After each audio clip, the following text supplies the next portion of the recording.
Tək Allaha ibadət edənlərdən və ona şərik qoşmayanlardan olun.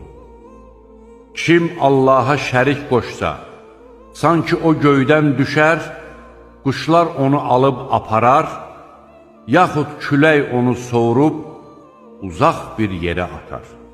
Bax belə, hər kim Allahın ayinlərinə hörmət etsə, bilsin ki, bu, qəlblərin təqvasındandır. Ey iman gətirənlər! Rükû edin, səcdiyə qapanın, Rəbbinizə ibadət edərək yaxşı işlər görün ki, bəlkə nicat tapasınız. Allah yolunda lazımınca cihad edin. O, sizi seçdi və atanız İbrahimin dinində olduğu kimi, bu dində də sizin üçün heç bir çətinlik yaratmadı.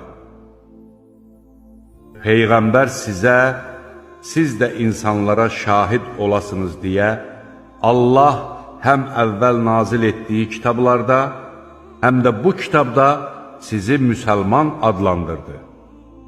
Elə isə namaz qılın, zəkat verin və Allaha möhkəm sarılın.